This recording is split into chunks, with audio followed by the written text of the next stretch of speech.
teachers. And once again, thank you, Ajahn Brahmali and Venerable Sunyo, for doing the workshop. All right. Okay. Good morning, everyone. Nice to see you all again, as always. And thanks, Lehar, for the professional introduction. So we're going to continue with the idea of right stillness, as Lehar pointed out. In case you haven't seen him yet, Venerable Sunyo is here today with us, which is wonderful. One of the great Kalyanamitas at Bodhinana Monastery. So it's really nice to be two people. We were discussing in the car how we're going to make the most of being two, and we decided we have to argue a little bit, otherwise it gets boring. So if you see some fake arguments going on, you know what's happening. It's not really real, right? It's just kind of fake arguments. So if you see that, it's just to liven up the session a little bit. And then I thought it was a bad idea to argue, and you thought it was a good idea. Yeah. And, that's right. No, it wasn't true. We're just testing out in practice how this is going to work.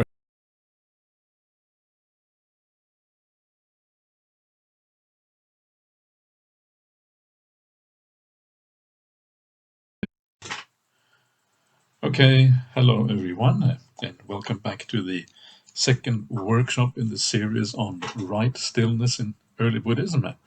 And so we're going to continue to talk about Sammāsamādhi, or if you like, the four jhānas, which is the basic definition of Sammāsamādhi on the Buddhist path. And if you recall, in the last session, which was about a week ago, we talked about the essentially the place on the Buddhist path of Sammāsamādhi, how it functions on the path, what are its supporting factors, what it leads to, and all of these kind of things. So in other words, it's kind of how it's integrated into the Buddhist practice. And today we're going to have a look at some more of the misconceptions and misunderstandings about Sammāsamādhi. In the past we called this myth-busting, but I think now we're just going to call it misconceptions, and to try to compare ideas that are common in the world with what is actually found in the suttas. How does the word of the Buddha compare to what is the common understanding in the world of these jhanas? And that is always, I think, a very interesting exercise to do. And of course, next week then we're going to look in more detail about the actual details of Sammāsamādhi. We're going to look at how it is defined and how it is actually understood in the suttas. But today we're going to start with just look at the misconceptions. Now, to be able to know the misconceptions, first of all, we have to have a very brief look at how to resolve the disagreements on the path. We have looked at this in earlier workshops, but I think it is worthwhile having a look at again, because it is a very important part, very important aspect of how to actually move forward when there is a disagreement within the Buddhist community or within the Buddhist Sangha or whatever. So how do we resolve disagreements? And here we have a quote from one of the suttas that talk about this particular issue. And here is the Buddha speaking. The Buddha says, Ananda, a dispute about livelihood or the monastic code is a minor matter. Yeah, so this is already, to me, quite interesting. It's very common in Buddhism to dispute about things that have to do with the maybe the precepts and to do with the monastic rules. How we're supposed to practice certain monastic rules and how we're not, what they mean, how they are to be interpreted, and all of these kind of things. That's a very common area of dispute. Or livelihood. Livelihood means here, as far as the monastics are concerned, that we don't do things that are extra to just being a monastic. In other words, a monastic is just supposed to have an alms bowl and to receive alms, and then maybe to give some teachings. You're not supposed to do anything else to kind of make a living for yourself. It's not supposed to be a trade between the monastics and the lay people, whereby you kind of buy the food by providing, I don't know, medical services or whatever other kind of services you might provide. So fascinating. This is not so important according to the Buddha. So what is important? Well, what is important is this.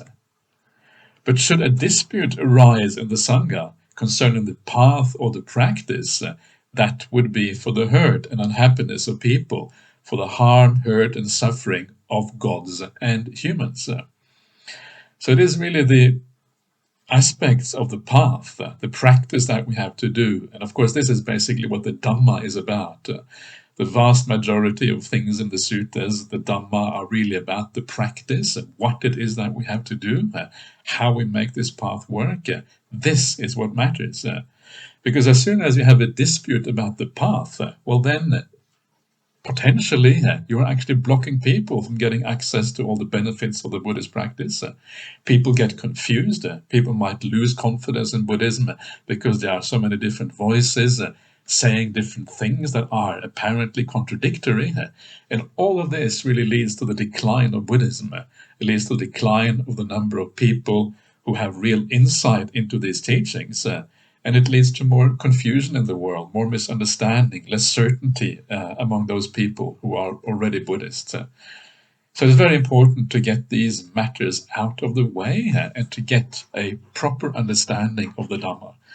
And this is why I think it is always useful to look at any disputes that we have, any misconceptions that may be around, and try to find a way forward. Try to find how can we actually compare this to the suttas? Can we find a resolution to all of these issues that exist in the world? And sometimes, surprisingly, we can.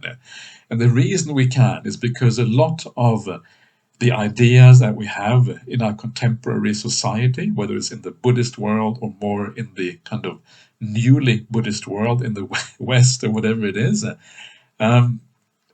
many of these ideas are not actually from the suttas, and we shall see this later on. They have evolved and come out through the history of Buddhist practice. These are like interpretations or particular understandings that arise in a particular context within a society as Buddhism evolves, but actually turn out sometimes to be contradictory to what the Buddha himself actually taught. So this is what we need to do, and this is what we will try to do here today to resolve some of these misconceptions. Okay, so carrying on. Here is a classical example of how disputes happen. And the Buddha says it may be that monastics are disputing. This is the teaching. This is not the teaching. This is the monastic law. This is not the monastic law. Yeah, typical things that you might hear even in the present day. One person says things is this way, the other person says it's the exact opposite. Yeah, typical thing that you will hear. Makes it very confusing, very difficult. Well, what do we do? And this is what we do. They should all meet together and thoroughly consider the guidelines of the teachings. The guidelines of the teachings are, of course, just the suttas themselves. Yeah, so you consider the suttas, you consider the word of the Buddha. That gives you the guideline for how to resolve this kind of issue, this kind of problem. And importantly, of course, you should meet together. The idea is that when you meet together, then individual idiosyncrasies, individual biases are kind of ironed out. And it's the group overall that then comes to a decision as to what is the proper teaching. This is interesting. You meet together, then you carefully consider the guidelines of the teachings. And they should then settle that disciplinary issue in agreement with those guidelines. And disciplinary issue here does not mean that it has to do with the rules. It just means that it is an issue that concerns the Buddhists, whether it's about Dhamma or whatever. They are all called disciplinary issues because they are an issue that needs to be resolved. In fact, disciplinary is not a very good translation here. It would be better to say they should settle that issue, just issue full stop, in agreement with those guidelines. So again, the suttas are the foundations, the suttas that decide how we interpret any kind of statement made by contemporary monastics, contemporary lay people, indeed anyone at all. Okay, let's carry on. I'm just going to go through this fairly fast because this is not the core of what we want to look at today. So again, how to resolve the disputes. There may be a monastic who says, in such and such a monastery, there is a senior monastic who is very learned and knowledgeable in the scriptures, who has memorized the teachings, the monastic law, and the outlines. Yeah, this is a very common situation where someone is very learned, and very often we will refer to learned people because that gives kind of a solidity to what we present. But according to the Buddha, this is not enough. It is not enough that someone is learned. It is not enough that it is a whole group of learned monastics. It is not enough if someone has the reputation for being an arahant, a fully enlightened person. And of course, the reason is because learned people make mistakes. Arahants may turn out not to be arahants. And even if they are arahants, they may still sometimes have memory lapses or misunderstandings, at least on minor issues of Dhamma, if not the core issues of the Dhamma. Yeah, so you know that there is a learned person. What then do we do? Well, I've heard and learned this in the presence of that senior monastic. This is the teaching, this is the monastic law, this is the teacher's instruction. Right? This is the teaching of this senior monastic. Then what? You should neither approve nor dismiss that statement. Instead, you should carefully memorize those words and phrases and check if they're included in the discourses and found in the monastic law. Yeah, this is exactly what we've been talking about. Checking if what has been spoken by these people is indeed found in the suttas. Is it found in the Vinaya, the monastic law? If they are not included in the discourses or found in the monastic law, you should draw the conclusion. Clearly, this is not the word of the Buddha. It has been wrongly memorized by that senior monastics, and so you should reject it. Yeah, regardless of who that senior monastic is, even if it is a large group of senior monastics, regardless of the claims they may make about their attainments or the reputation they may have from many other people, regardless of all that, you should reject it if it is not found in the suttas, or if it's contrary to the suttas, if you like. But if they are included in the discourses and found in the monastic law, you should draw the conclusion. Clearly, this is the word of the Buddha. It has been correctly memorized by that senior mendicant. You should remember it. So, there you are. This is from the Digha Nikaya, that very Digha Nikaya 16, the Mahaparinibbana Sutta, the Buddha's final days. And of course, these are very important instructions given at the very sunset of the Buddha's life, if you like.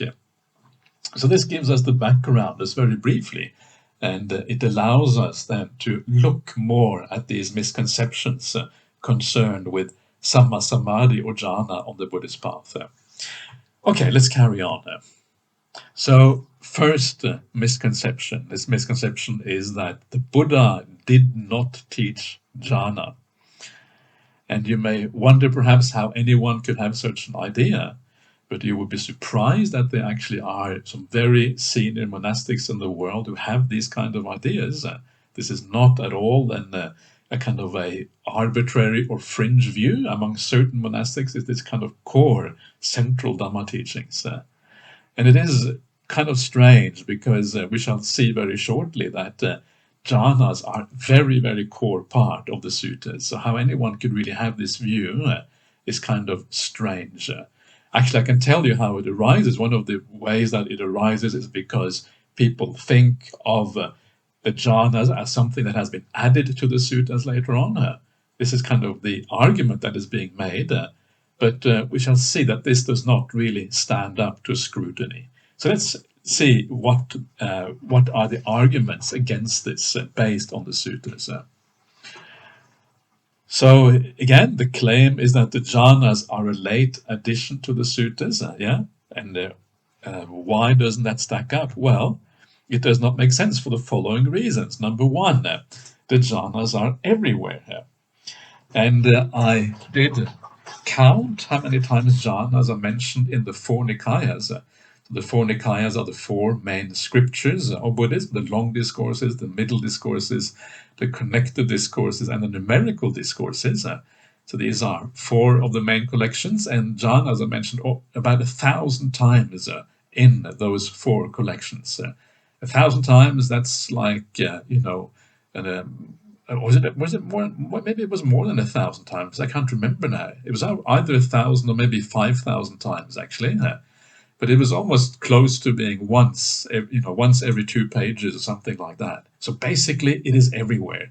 Yeah, it is just a large, very, very important part of these scriptures. And that already should alert us to the fact of the importance of these things. Imagine if you had to add the jhana to the suttas later on, you had to insert them in maybe 5,000 places in the suttas. It's kind of an enormous job, and it would lead to all kind of fingerprints within the suttas. It would be obvious in certain places that it had been added if you're going to add it so many times. Yeah, it's almost an inconceivable job to add it artificially afterwards without leaving lots of traces that these things actually were added. So jhanas are everywhere, and the things that are everywhere tend to be a critical part of the Buddhist path. The second reason, the jhanas are a core aspect of the 37 aids to awakening. Yeah, if you remember back to the aids to awakening that we have spoken about before on these early Buddhist courses, these are the 37 things that the Buddha himself said, this is the core teachings, this is what I have bequeathed you, this is what you should look to after I pass away, this is the Dhamma. Yeah, so this is basically the teaching of the Buddha summarized into 37 aspects. If you look at those 37 aspects, there are 3 things that are mentioned again and again in those 37 aspects. And those 3 things are right effort, right mindfulness, and right samadhi. Right samadhi is jhana. These 3 things are mentioned something like 7 or 8 times each in these 37. So they kind of form the core, the backbone, if you like, of these 37 aids to awakening. And right effort, right mindfulness, and right samadhi, well, these things are the mental cultivation, the development of the mind.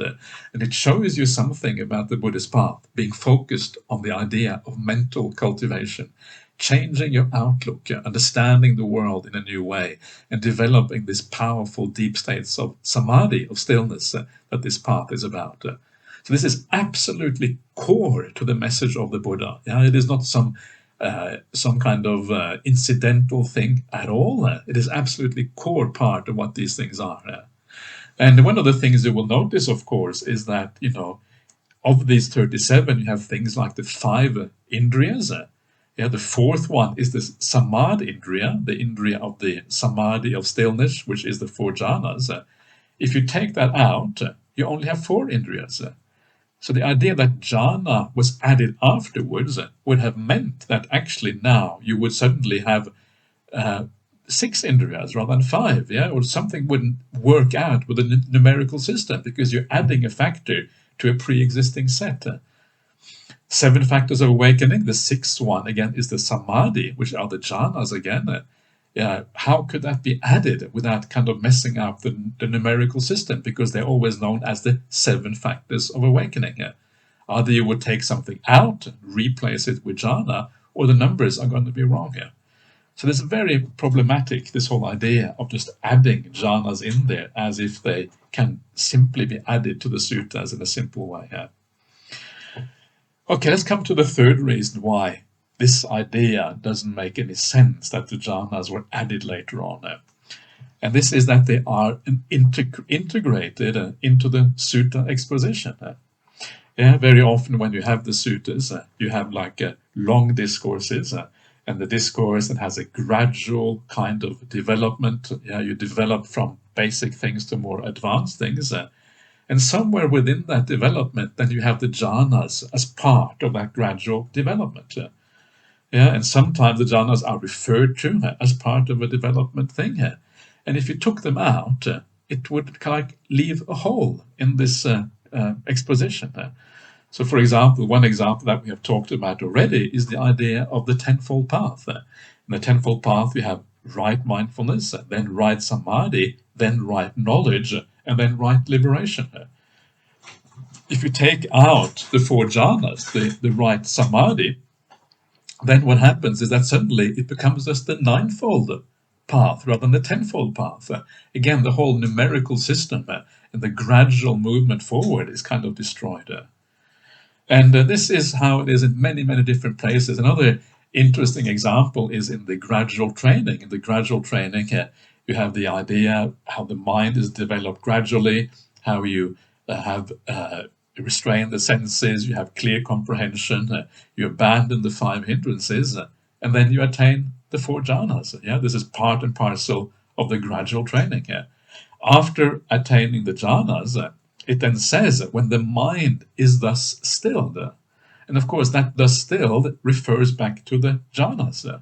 That is part of the idea of what happens afterwards when you recall your past lives, when you understand the laws of karma, when you break through to arahantship. All of that specifically says when the mind is thus stilled, then you do those things. So again, it's integrated. If you take the jhanas out, this whole idea when the mind is thus stilled doesn't make any sense anymore, because it doesn't refer to anything. It needs that reference to the jhanas before for this thing to really fit together. It is integrated into the suttas. This is what I mean. It is not something that can easily be added to these suttas. So I think, to me, this is a very important point. And once you start to see how common the jhanas are, how they are a core aspect of the 37 awakening factors, and how they're integrated into the sutta exposition, you realize that this argument must be false. The idea that mindfulness is elevated to kind of become the be-all and end-all of Buddhism. And this is something you find in many places in Buddhism. And this is one of the kind of main things that have, I think, blocked the appreciation of samadhi, because it kind of, as you say, it stops on the 7th factor rather than going all the way to the end. So I think that's very true, and that's kind of very common in Buddhism around the world, very, very common, so many different places. So it's a very big problem, actually. All right, let's move on to the next misconception. I think we have to go a bit faster because we're going to be here a long time if we don't. So misconception number 2, samadhi is mystical, vipassana is rational. So the idea here, what comes next? The idea here is that samadhi and samatha are mystical things, whereas vipassana is rational. And this is one of the things that have been used as an argument in favor of vipassana practice from the very beginning, when it was really instituted and became very strong. Because and this was one of the things we discussed before, is this idea that when the kind of Western ideas and Asian ideas kind of clashed, especially when the British were around the world during the colonial period, had all of these clashes of different ideas. At that time, it was the idea that things had to be rational became very strong, and the Buddhist community also responded to that. And the idea was that we have to have a rational path.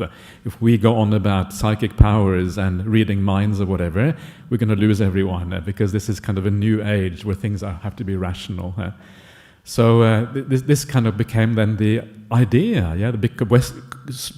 Of course, we always influence each other, and in this case, there was some influence from this kind of Western ideas coming in and kind of competing with some of the ideas in Asia.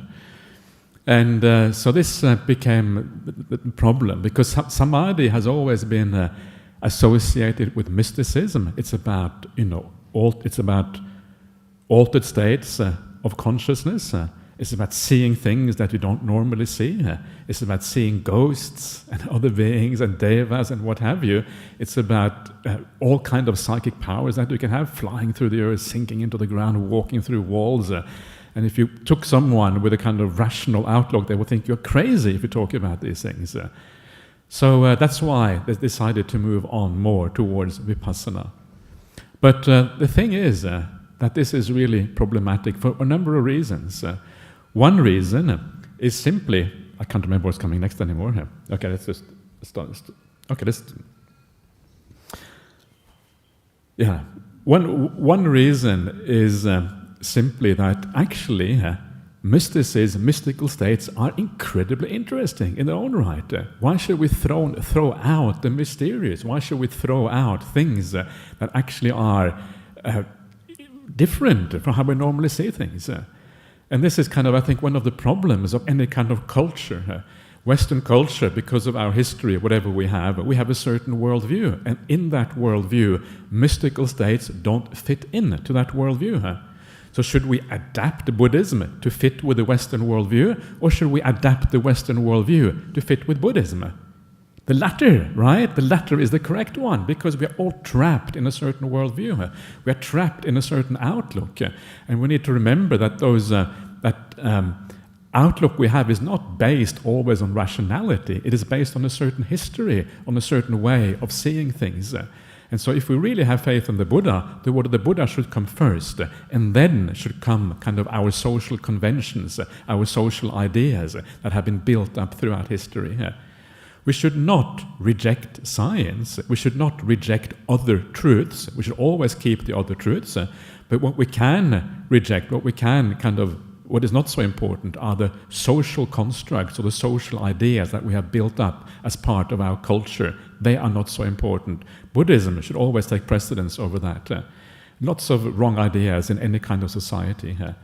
So this is what makes life interesting. You start to have some deep meditation experiences, you start to get some joy coming up, you start to having peace and tranquility in your mind. This is what the whole point of this practice, that it is wonderful, it is happy, it is joyful, it is the overcoming of suffering, it is all these positive things. And the deeper you go, the more mystical it becomes, because the more otherworldly it becomes. You're losing your connection to this ordinary world, and you're moving into something which is just amazing, mind-blowing, quite literally from Buddhist point of view. And this is actually what makes life really, to me, gives a different dimension to life. It actually creates almost like the meaning of life itself. And then going beyond that, of course, all of these kind of extra psychic powers or whatever, they too need to be taken very seriously in Buddhism, because they too are the outcome of these profound mystical states. And then, it is not, the other thing which I think is very important here is that, as I says here, the reality is that both samatha and vipassana are mystical. Samatha leads to altered states of consciousness, but even vipassana, in the end, leads to altered states of consciousness, because it is about awakening. And what we are awakening to is a profound truth. And I can absolutely guarantee that these things too are very profoundly mystical, in the sense that they are otherworldly. They are different from how we normally think about the world. So this is all kind of a wrong idea. The other side of the coin here is that actually the mystical states of samadhi are actually in themselves rational. They are rational in the sense that they are real experiences, but they're also rational in the sense that once you have those profound states of samadhi, it actually allows you to see things in the right way. So they actually improve the rational ability of the mind. Because a mind that is biased, a mind with defilements, cannot see things right. But the more still and peaceful you are, the less you have of these biases of the mind, the more rational the mind is, precisely because of that lack of bias. So the samadhi mind is actually a rational mind. It is mystical in one sense, but that mysticism is not disjoined from rationality. The mystical and the rational actually merge in one, and that is what is so interesting about this. And this is why samadhi is so fascinating, because it allows both rationality and mysticism simultaneously.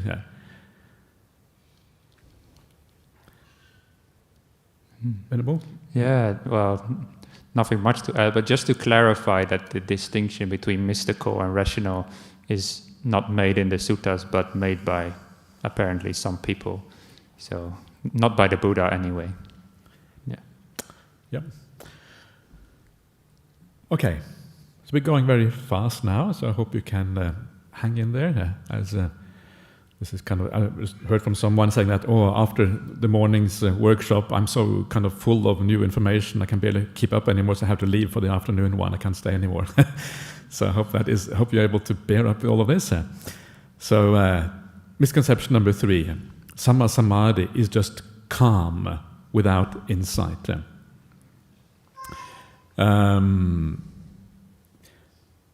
Actually, maybe let's stop there, because I'm just concerned about going too fast. Let's stop a little bit and just take a few questions on what we have done so far, and then we move on to the next one afterwards, because this is probably quite a large topic. So are there any questions from anyone about what has happened so far, or is it just so obvious that there's nothing to ask about?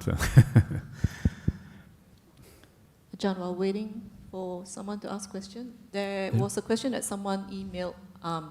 Oh, that's last right. week. Yeah? Yeah. Can I read out that question? Please, yeah. Okay, so the question is, it is said that some ascetics, even during Buddha's enlightenment, and during the same time period, had jhanic experiences. I have heard debate on why they didn't attain Nibbana. Could there have been Pacceka Buddhas? I think we actually touched on this last time, and the reason why they did not attain Nibbana is because they didn't have the first factor of the Noble Eightfold Path. They had wrong view. So they literally had miccha samadhi, wrong samadhi. Yeah, so miccha samadhi, the way I understand that, is that it is samadhi, it is the real deal, but it's actually combined with wrong view. So you understand the nature of that samadhi in the wrong way. You take it as some kind of eternal mind or something like that. So this is the simple reason why they couldn't go any further. You need to combine right view. And this is what was so powerful about the Buddha. He was able to actually achieve that right view by inquiring further. It's very tempting, if you get a state of peace that is so profound, so beautiful, it's very tempting to think this is the real me, because it's just so intoxicating, complete bliss, no movement of the mind, the ego is gone, complete stillness. It seems like the whole universe is unified into one. There's no kind of duality anymore, anything like that. Highest bliss that you have ever experienced in your life beyond any kind of comparison. And of course the answer is that you want that to be you, especially if you have a sense of self. So it takes an extraordinarily inquiring mind to be able to go beyond that. And this is what makes the Buddha so special, that he still inquires, he still asks, is this really the ultimate reality? And then the Buddha realized that, well, even these states that are created by, through meditation practice, they are actually constructed. They come out of the meditation process, but they are not eternal. If you say that they are eternal, they're everlasting, this is the real mind, you're adding to the experience. And this is very difficult in life, just to have pure experience and seeing it for what it is, without adding our preconceptions and our ideas to them. It's almost impossible. But the Buddha seems to be able to draw back and actually do that. And this is what makes the Buddha so special. So he inquires further. Well, actually, this is constructed. This is not permanent. I need to go beyond. And that's kind of how the Buddha makes that step to awakening, which the vast majority never would. Yes, Ananda. Thank you, Ajahn. Yeah. And, I'm always, when I hear Ananda, I'm always tempted to say Venerable Ananda, because it sort of seems like the right one. But, yeah. Ajahn, that when I saw the word mysticism, now, would you say that the Buddhist path is not the normal path? It is going against the grain, swimming against the current. So what is the normal world, going with the current, take it as rational, may not be applicable here. Maybe the mystical way of practicing, that probably is the right way to look at it. Would you say that it has some bearing? Well, when I hear the word rational, then I think about intellect.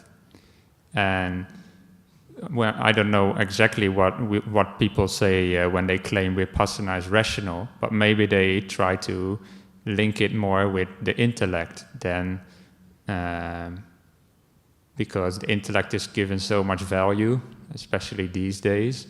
We've achieved so much through our thinking and science and that kind of stuff.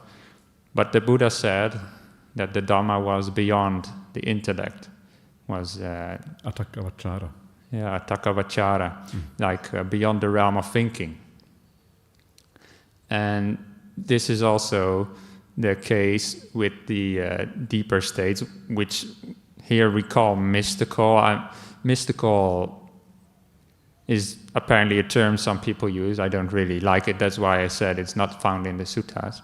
But it's mystical in the sense that it is not having to do with the intellect. But it's not mystical in the sense that it is a mystery, because the jhanas actually, as Ajahn said, take away the mystery in a sense. Yeah. What I sort of meant was that, Ajahn, you quoted that what is in suttas, that they are capable of diving into the earth and then flying through the air, and they are in suttas repeated. So those are things that we cannot accept as in our normal day-to-day rationalization. Yeah. So that is why the path is through jhana, as you have very well explained. Yeah, exactly. So that's why sometimes you have to suspend your normal ideas a little bit and kind of allow different realities to slowly percolate into your mind and see things differently. Yeah. It was interesting. We had a kind of remarkable. We had one of the lay women staying at Bodhinyana, kind of quite amazing lay woman actually, and we asked her to give a little bit of have a discussion with the monks. Yeah, so we had a discussion with this lay woman, and she said some very interesting things about her own life experiences. But one of the things that she said, which was kind of interesting, was that, and I think it's a very good point, is that very often the problem is that we come into this world, or we are cultured in a certain way, and we tend to think about everything in a certain way, and we have to actually strive very hard to change our outlook, change our view, and we have to remember these ideas of Buddhism again and again and then contemplate them again and again. And as you do that, you are reconditioning yourself, and you are aligning your mind with the way the Buddha saw the world.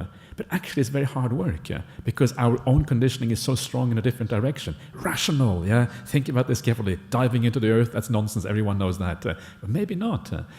And as you contemplate these things, especially things like impermanence and non-self and the whole world being, unsatisfactory, all of these kind of things, your mind slowly changes, and you start to see things different, and you start to understand that all our views, all our thinking, our perception, actually they're just a result of an ancient conditioning process. They're not necessarily anything to do with reality. We take them as reality. That's our problem. So. Who tongue over here? Okay, Peter first, okay. Yeah, I was also wondering about the apparent contradiction between mysticism and rationality. And I think the problem is that both terms are kind of ill-defined. So would it be better to talk about empirically, so that you can check that. It's a procedure basically, and everybody can empirically verify or not what is happening. So that is sometimes connected to rationality, but sometimes rationality is just a confined term, confined to some things people think should be so, and mysticism is confined to things that people think should not be so. I think mysticism is more than that. Mysticism is, I think, a term that came out of Christianity in the Middle Ages, because the Christians, they had mystical experiences. It's really a Christian term, and maybe we shouldn't use it in Buddhism. But the famous saints of the Middle Ages, Teresa of Avila and Meister Eckhart, and some of these people, some of them had very profound experiences, and they called them mystical experiences. And they are similar, of course, to what you can experience on the Buddhist path, because these are universal human experiences. It doesn't matter what religion you have. These are universal human experiences. I think it really comes from that, and that is really the issue kind of here. So it is ill-defined. I don't think we have to define it all that carefully. But you're right, that in theory they are empirically verifiable, but the problem is that empirical verifiability, whatever it is usually considered a scientific thing, a third-person experiment that you do. If it is empirically verifiable through your own practice, it is a different kind of verifiability than we normally have in science. And that kind of makes it tricky, I think, sometimes. But it's getting accepted, this kind of empirical... It is getting accepted, you're right. Yeah. Slowly, yeah. John, you want to take one more question? And then I suppose, yes, okay, yeah. I think Hui Tong was first, is that right? I think he was first, yeah. Thank you. it is unsettling for me, very unsettling, because for me, I can accept that with a powerful altered state of consciousness, right? One can read others' mind, one can chart out the future tactical course, and so on, and for the sake of others, yeah. In times of stress, I think these are, I can accept all this because it's in the realm of the mind. But to say that with this altered state of consciousness, one can turn that table into two of the same table, or I can simultaneously be here and in the US, or I can levitate myself physically and verified by others independently. These are far too challenging for me to accept. Or I can turn a state of drought into a state of limpid water. Or for that matter, I can change climate change. Can change climate. Doesn't want to change climate change? Yeah. I mean, that's an implicit message that one can turn the material state, matter, at will. Well, many of the things you say are not found in the suttas as the, let's say, psychic powers per se, like turning drought into water is not something the Buddha ever talked about. Which I disagree, respectfully. Okay. Many places. Not that I recall. Ajahn Brahmali, we talked about that. One into many, many into one. Oh yeah, but that's like your body. So yeah, I also agree with you when I have the same feeling when you say like sinking into the floor or walking through walls or levitating with your body. I've never seen anybody do that. And I also... The state of the will opened the door. Yeah, okay, but yeah, those things also I've never seen anybody do, and I don't believe them until I see them.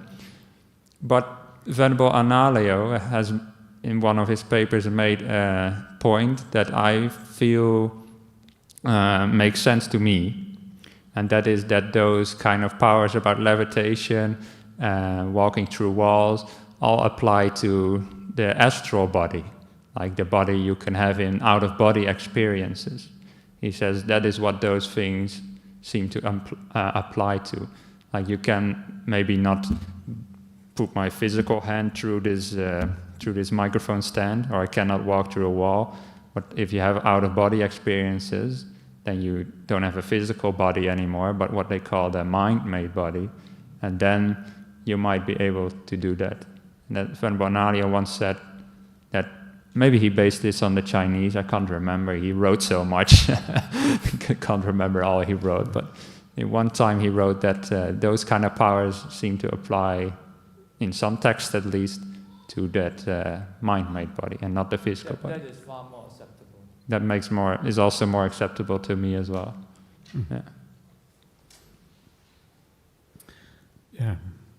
I think with many of these things, one of the things that also is important, I think, is that many of these things are kind of in the suttas are almost like byproducts of samadhi meditation, and they're not really part of the path as such. They're not really important issues. Even if all of these things are completely wrong, actually wouldn't make any difference as far as the path is concerned.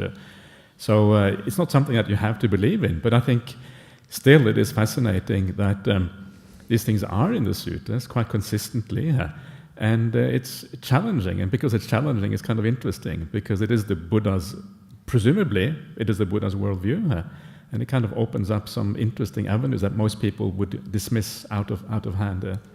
So that is what's.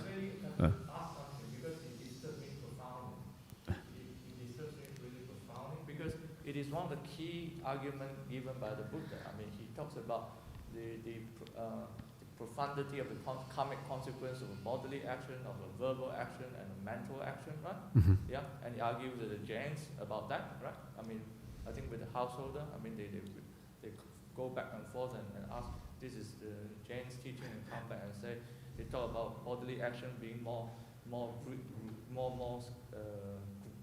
more heavy, right? Then verbal, then finally mental, right? Then Buddha said that's total nonsense because a yogi can just by the act of will destroy the whole village. Yeah, So that. Now that's an hypothetical that he makes there. He used that. It's not hypothetical because he used that to say mental action is more consequential than the bodily action. Okay, he uses that as a fundamental tenet, and I constantly reflect on that in my daily life. By the way, believe it or not, this is how the Buddha taught, and I know what he taught.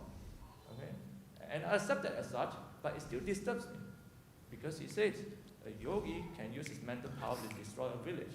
That's how grievous it could be if it's practiced wrongly. The way I read that is, if he would do that, then it would be bad. But if it's just hypothetical, it just put Buddha's argument as crass, and I as what? Label it as such. Okay, as just just lame. In other words, it's not a material fact. Yet he uses it as a fundamental tenet, which I respectfully think the Buddha is not in that class. Okay, he wouldn't use a lame thing as a fundamental tenet to posit a very very important distinction of the teaching. It got to be factual. It got to be factual beyond comprehension. Maybe it is factual. Huh? Yeah, exactly. Yeah. And that's why it's very, very unsettling for me. Why is it unsettling here? That means I fail to understand this, that a mental act can actually obliterate Ukraine, for example. Yeah?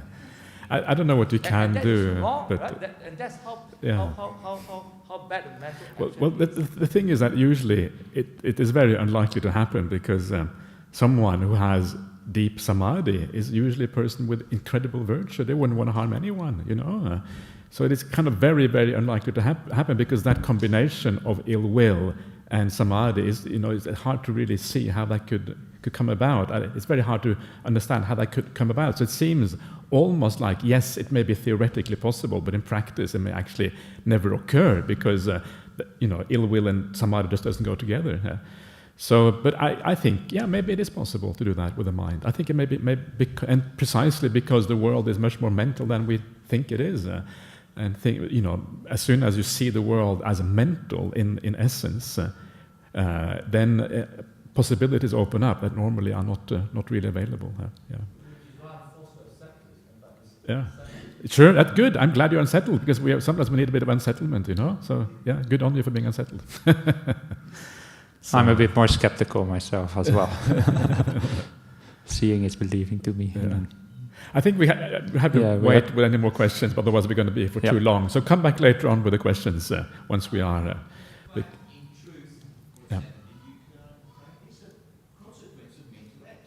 It is in a sense, isn't it? Yeah. True. Yeah.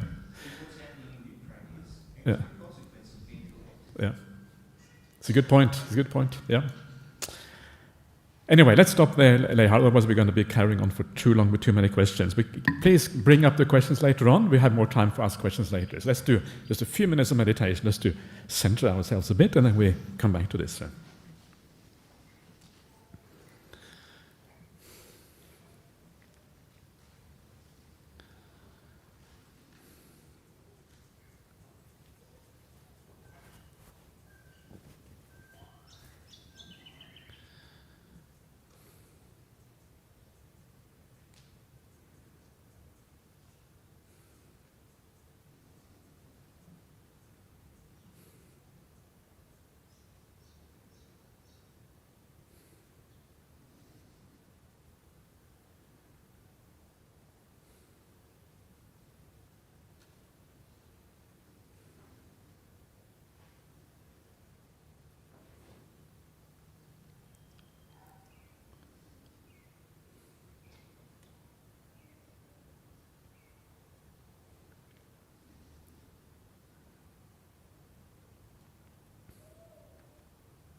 let's carry on.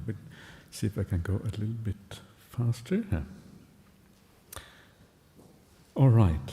So now we come to another misconception, which I think is really, really important. And this is a misconception that you hear about all the time in Buddhism. And this is the idea that samadhi or jhana or Sammāsamādhi, the stillness, the absorptions, is just calm without insight. And this is something you hear a lot. And so it's a very important point to discuss, to be clear about why this might be problematic. So this is one of the things that you find in the suttas, is that samadhi and insight, or vipassana and samatha, calm and insight, and because calm and insight go together in the suttas, in fact you find, lots of people have written about this, but this is what you find, the idea, there's actually a compound in the suttas, a word, which is samatha vipassana. It is always, not always, but very often compounded like that. So it is almost like it is two words that actually belong together. That's why they are compounded in this way. Samatha being calm, vipassana meaning clear seeing or something like that. So in the suttas, they always go together. And the more you start to read the suttas, you start to understand how these are used, you can see that there are two sides of the same coin. When you're calm, you see clearly. When you see clearly, you are calm. The idea that these are somehow different and they can be separated is actually fundamentally problematic. And this is one of these expressions that I always found very interesting. I remember many years ago I saw this for the first time and I thought, wow, this is really interesting. And I went to Ajahn Brahm. It's like you have a teacher and you are like a kind of the slightly over-eager puppy dog when you start out on your in your monastic life. And look, Ajahn, look at this is really cool. And I went to Ajahn and showed him this, and Ajahn Brahm kind of yawned and looked in a different direction. No, he probably didn't do that, but he, as the kind of your teacher, he knows these things already. But it's very fascinating when you see it in the suttas, and suddenly you understand how conditioned you are by the contemporary Buddhist culture. And then it's very hard to see things afresh. And suddenly one day you think, wow, actually it's there. And this is what I saw, and this is the Buddha in the Majjhima Nikāya 31. He says, as you live diligently like this, and there's a previous description on how that is living diligently, and it's very simple, and that in itself is a very interesting part, how you actually live diligently. Basically it comes down to virtue, it comes down to sila, really. As you live, he's asking these monks, Anuruddha is one of them, as you live diligently like this, have you achieved any superhuman distinction in knowledge and vision, worthy of the noble ones, a meditation at ease? Right? Superhuman distinction, this means a distinction beyond ordinary humanity.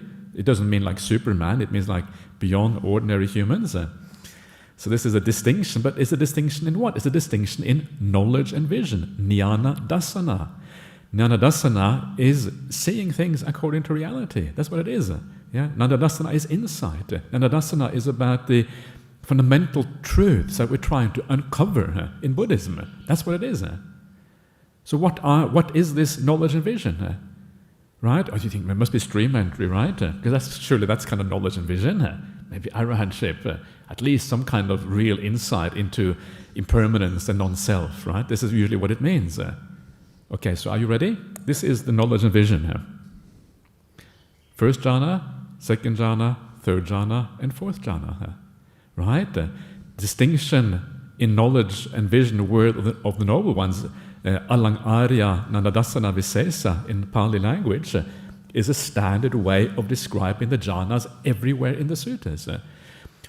What is included in this idea? What is included is the 4 stages of awakening and the 4 jhanas. These things are always grouped together as a group. The profound insights on the path and the profound stillnesses of samadhi, these are all called knowledge and vision.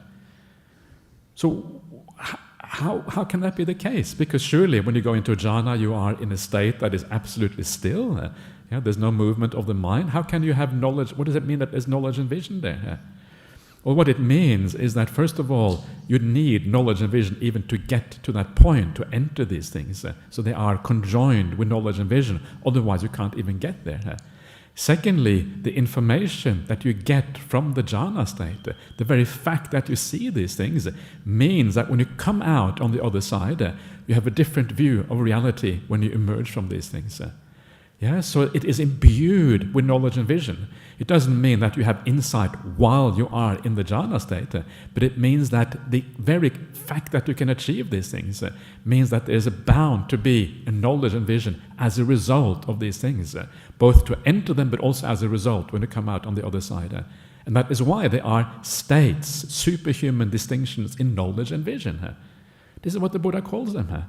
Yeah, and that means that, again, this idea that somehow we can say that Sammāsamādhi is calm without insight, that we can have this dichotomy between insight and stillness, actually it is a fundamental misunderstanding. They always go together. They are a pair that arises together, and they arise from what? They arise from a gradual elimination of the defilements of the mind and from a cultivation of the 7 factors of awakening here. Please feel free to interrupt me at any time, Venerable Sunyo. Alrighty. How about now? Not now. Okay, not now. Okay, not now. Okay. Next one. So this is the... How about now? Sorry, Ajahn. So cheeky. This is why we have Venerable Sunyo here, because he likes to mess around. He's kind of a good company, that's why. So this is the first kind of exhibit. Yeah, I mean, you can take many exhibits. I've just chosen some very obvious ones to make the point. But usually, when we talk in Buddhism, we normally talk about satipatthana as being vipassana practice. Yeah, satipatthana and vipassana are usually considered one thing. And so, when we talk about satipatthana, certainly we argue vipassana is included. But of course, the interesting thing is that jhana and samadhi and all the stillnesses of the path and all the kind of good things that happen in our practice is included in satipatthana practice. These are not separate. And so that means, again, this conjoined idea of insight and stillness, always coming together, not being separable, is such a foundational idea in the suttas. If you want to fulfill satipatthana, if you want to practice satipatthana all the way to the end, and this, of course, is the purpose of any kind of meditation system, the only way you're going to fulfill it is if you include jhana. Without the jhanas, you're not actually fulfilling satipatthana practice at all. Yeah, so satipatthana itself is actually not fulfilled without jhana. So when people practice the 7-fold path, ending with sammasati, actually that 7-fold path includes the last factor, number 8. So even the 7-fold path actually has 8 factors. You see what I mean? Because it is included in the 7th factor, if you're going to be honest about it. And so what that means is that you cannot, the 7-fold path doesn't actually exist, because it has all of these things baked into it. So this is just making a wild argument. But anyway, so these are some examples of where jhana is included in satipatthana. I want to just make it very clear for you. So in the Vedana-nupassana, the contemplation of feelings, in satipatthana, it says, when you feel a spiritual pleasant feeling, you know I feel a spiritual pleasant feeling here. Yeah, this is called the niramisa sukha. And this is defined in the suttas elsewhere as the 4 jhanas. The 4 jhanas are precisely the spiritual pleasant feelings. There may be perhaps less than jhanas in certain places, but they certainly include the 4 jhanas. Then the second exhibit here, this is from the Chitta-nupassana, contemplation of mind. They know mind in samadhi as mind in samadhi. They know mind not in samadhi as mind not in samadhi. They know the freed mind as freed, the unfreed mind as unfreed. And again, as I mentioned before, the main idea of samadhi in the sutras is jhana. The freed mind, this is the vimutta citta, is precisely the jhana states. Yeah? That's when the mind is freed from the hindrances. When they have the awakening factor of stillness in them, they understand I have the awakening factor of stillness in me. This is also satipatthana practice. Awakening factor of stillness is the samadhi sambhojjhanga. Again, it's the 4 jhanas. And then they understand how the awakening factor of stillness that has not arisen comes to arise. and how the awakening factor of stillness that has arisen becomes fulfilled by development. Not just jhana, but jhana that is fulfilled by development. You understand through satipatthana practice, nothing else.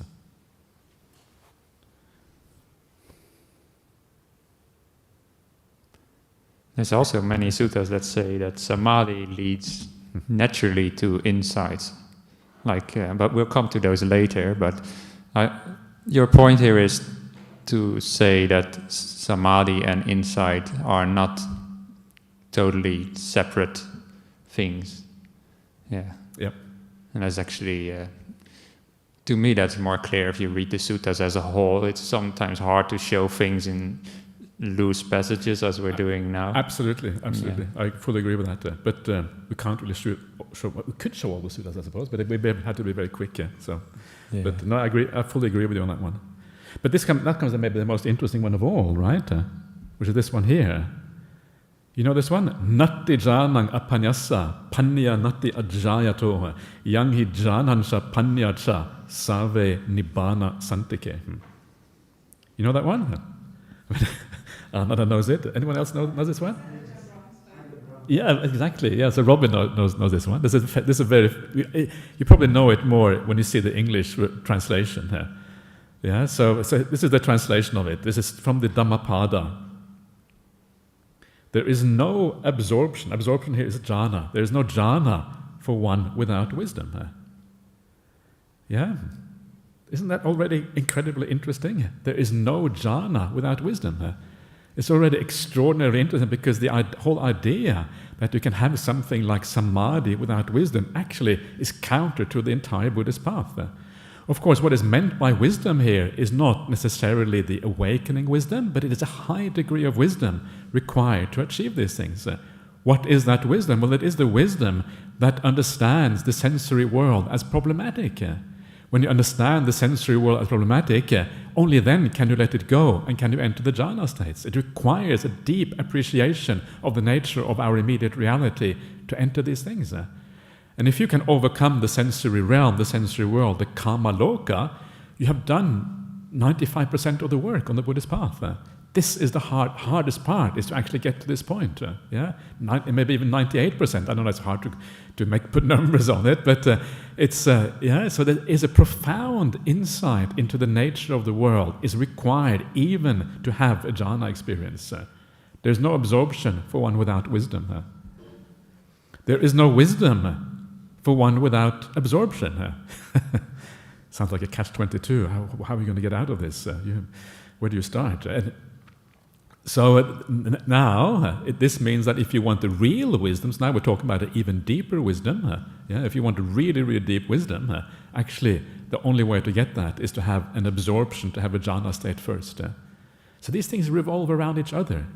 Wisdom and absorption, they grow together. You get a little bit deeper in your meditation practice, and as you go a little bit deeper, the wisdom becomes deeper. Then you go a little bit deeper in wisdom by contemplating the Dhamma, contemplating the world, and as a consequence, your absorption goes deeper. And in this way, they grow together, two factors that always belong together on the path. One cannot exist without the other. They condition each other in a very profound way. Gradually, you emerge from the quagmire of existence. Light brightening up your mind, seeing things clearly. It's exciting, isn't it? This path is really kind of very, very, very interesting and profound. But for one, with both absorption and wisdom, they have to go together, is truly close to extinguishment. Once you have absorption, combined with that wisdom which you have, you're actually close to Nibbana. Nibbana santike means close to Nibbana in this case. Do you approve of this verse? Yes. Well, if I say no, I mean going against the Dhammapada, which is not maybe not the wisest idea for a Buddhist monk to do. But yeah, you say that this microphone may be a bit loud, or is it me? But anyway, that the wisdom to go into jhana is to move away from the five senses, which I agree is true, but there's also more to it, of course, as you know, which is of letting go of the hindrances as well. and the 5 hindrances. And to me, that is perhaps the more difficult part for going into jhana, because that also includes letting go of all sorts of restlessness, and restlessness is really, really a hindrance that can be very subtle.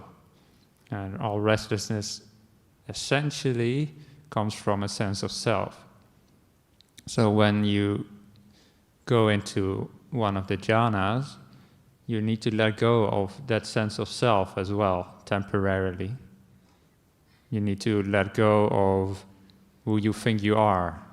You need to let go of even the thought that you are a meditator, that you are the one experiencing anything. And for that reason, when you go into jhana, it's like you temporarily let go of all delusions. And that's why I think this verse says there is no jhana for one without wisdom, because in a way, to go into jhana, even if you do it once, is for once you are wise. Your mind in jhana is temporarily like awakened in a sense, because you have no more hindrances. Your mind is just like the Buddha for a little bit. The problem is when you come out, you're no longer wise. But the Buddha remained wise always. So his hindrances didn't come back, but if you're not enlightened, your hindrances do come back. But it's mainly these hindrances that are so hard to let go of. And of course, the desire for the sense realm is also one of the hindrances, so they go together. But that's why I think you need to be wise to enter jhanas. You really need to temporarily really let go of all the delusions in a way. So temporarily you're like no more filters in your mind that delude reality. And then the wisdom comes from if you actually realize what you did when you come out. You let go of the sense of self, and if you afterwards see what you did and what actually disappeared, that the jhanas were Sunyo, that they were empty, and that there was nobody in there. There was just consciousness, but no being who was conscious. Then you get the higher wisdom that the second line talks about, the wisdom that comes after the jhanas. So you need some wisdom before to even get in there, but then afterwards, when you get out, you need to develop that further and make that wisdom, in a sense, permanent, and really bring it deep into your mind, that it stays there. And then you get close to extinguishment. That's how I read this verse. Okay, so this is. So I don't disagree with you, but I would say that there's a very close connection between that sense of self that wants to move and is restless and etc. and the sensory world, because the sensory world is actually the world of always moving towards something. It's the world of craving. Yeah? And if you give up that world, actually craving doesn't have a place anymore. That craving is mostly related to that world, and the sense of self as the doer is in large part also related to that world, because that's where the doing happens. So there is actually very little doing left once you leave the five sense world behind.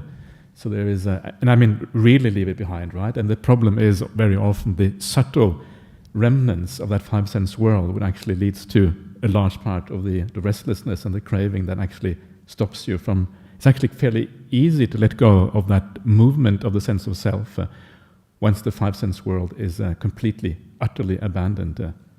So I would argue they're very closely connected. I don't disagree with you. I'm just saying that they're very connected to each other. Yeah, that's true. Yeah, of course. Yeah. All right. So we should argue a bit more fiercely, you know. Otherwise, it gets. I think it's maybe after lunch. After lunch or during lunch, when no one can tell. Yeah, during lunch. Yeah. Okay, your turn. Oh, my turn. Yeah. All right. Okay, so there is also, we are addressing various misconceptions here that exist in the Buddhist world. And some of you may never have heard of some of these misconceptions before, so it's all like a stream of information, And you might think like, what relevance does this have to me? What do I learn from this? And in that case, good. If you don't know any of these misconceptions, then you have been probably learning mostly from Ajahn Brahm and teachers like him who don't have what we, Ajahn Brahmali and I, think are misconceptions. Because even some of the misconceptions that Ajahn Brahmali brought up, I never heard about. And you may also not have heard about the misconception number 4, that you don't need the jhanas. Yeah, I think this... all right, yes, let's use this one. So misconception number 4, that you don't need the jhanas, is an idea that exists in some places in Buddhism, that you can get enlightened through other means than the jhanas. And to me, that sounds like you can get enlightened through other means than the Eightfold Path.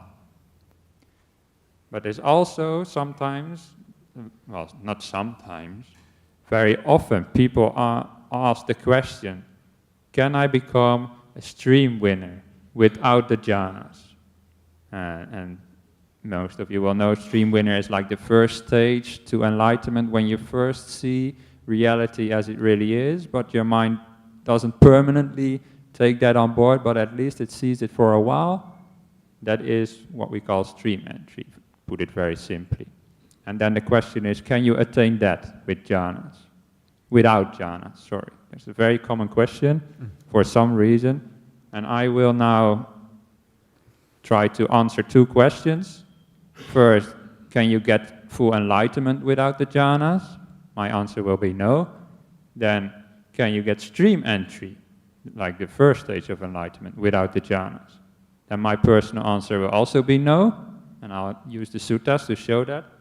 And then thirdly, I want to address why the question doesn't really matter anyway. So let's see what the suttas have to say. First of all, we get to what we call maybe the tenfold path that Ajahn Brahmali mentioned last week. And that the tenfold path goes like this. In one of the suttas, goes like this. If you had right view, you get right intention. That's the first and the second factor of the Eightfold Path, very familiar. If you have right intention, you get right speech, and so on. After right speech, you get the other factors, etc. Until, if you have right mindfulness, you get right samadhi. So far, that has been the Eightfold Path. Yeah, there is a certain structure there. If you have the first one, you get the second one, etc. And now, in some of the suttas, the Eightfold Path continues in what we call the tenfold path. This is one way to call it. It doesn't have an official name in the suttas. But if you have right samadhi, then you get right knowledge. If you have right knowledge, you get right liberation. And these factors of right knowledge and right liberation, they stand for enlightenment. And then the Buddha said, in this way, depending on the right course, there is success, not failure.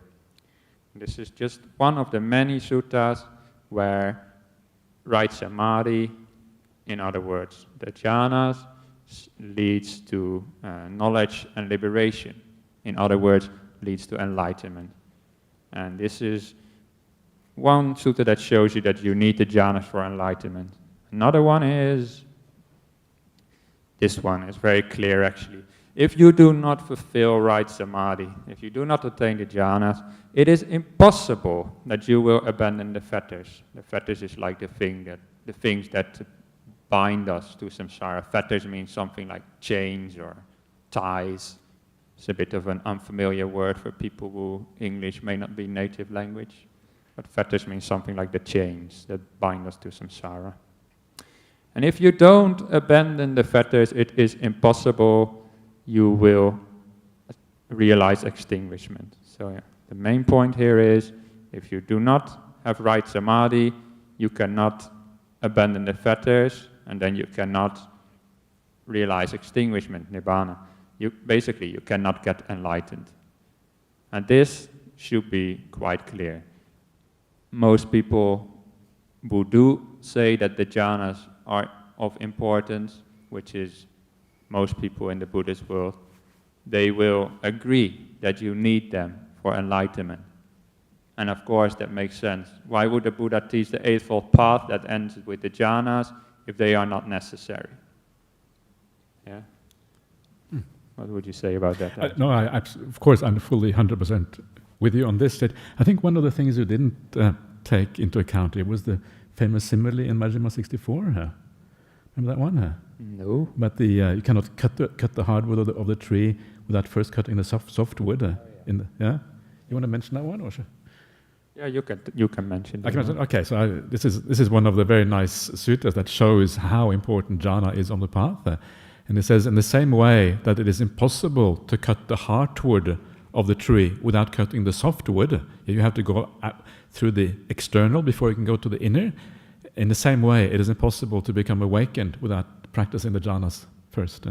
So basically, there is no way. That's basically what the Buddha is saying. Yeah, and there's also another simile where all the factors of the path are like a river that leads to the ocean, and then the ocean stands for nibbana. So really, you cannot get to the ocean without first going through the river, is basically what it's saying there. Anyway, people agree upon this, that you need the jhanas to get full enlightenment. But then that is not usually... Not everyone agrees with that. Not even everybody agrees on that, apparently. But most people, I suspect, would agree with that. Because you have such good friends, that's why. You have such good kalanimittas. I suppose so. All people I know, exactly. agree on that. No. But now, that is not usually the question that we get, like, do you need the jhanas for enlightenment? That's usually not the question. The question that we often get, as I said before, is, do you need the jhanas for stream entry? And as I said before, I think you do. And here are some suttas that show you why. Or not why, but this is some suttas that show you. Develop unification of mind. That is my translation of samadhi, and I also like stillness as well, but next week I will explain why unification also makes some sense. Ajahn Brahmali already last week addressed that as well. If your mind gets unified, or you could say if your mind gets still, you will understand things as they really are. And what will you understand as they really are? You will understand what suffering is, what its origin is, what its cessation is, and what the path leading to its cessation is. So here, the Buddha is clearly saying, develop samadhi. And if you develop samadhi, if you develop the jhanas, then you get to understand things as they really are. This is actually a kind of statement that we see throughout the suttas in different ways. It's not like in every sutta, obviously, but it is quite common, these kind of statements. And to me, this makes it quite clear, because to me this makes it quite clear that you need samadhi, to some extent at least, also for stream entry. Because understanding things as they really are, if you look up the definitions of stream entry in the suttas, this is what stream entry is, understanding things as they really are. When you first see the Four Noble Truths, you understand things as they really are. And when you first see the Four Noble Truths, that is stream entry. That's what's called stream entry. And the stream is the stream to Nibbana. After stream entry, you need to further develop the path to full enlightenment, but the first insight into the Four Noble Truths gives you the knowledge of what reality is like, of what the mind is like. And the Buddha here is saying that comes from developing samadhi, unification of mind. And that is, to me, I cannot see how it would be any other way, how you could attain insight into the mind in another way, because insight into reality, the insight of stream entry, is really an insight into the body and mind. And as we will also address next week, when you attain the jhanas, the mind sees itself in a totally different way than how it usually perceives itself. Usually we think of the mind as the thoughts that happens inside of us and the emotions, but in the jhanas the mind turns really much deeper inside, and it sees something that we earlier called mystical. You could call it mystical because it's something that is very unordinary in that sense. It's mystical. It's something that most people will never get to experience. Even, as I said before, quite a few meditators may not experience it, and that's maybe why they reject the jhanas. And these deep experiences are like the data, the information from which you can see life differently. You experience something totally bizarre. Like, wow, how is that even possible? What the hell was that? Afterwards, you will be like that. And I cannot imagine how you would see the reality of the mind without that kind of experience. And therefore, I cannot imagine how you could become a stream winner, stream enterer, without these kind of profound experiences.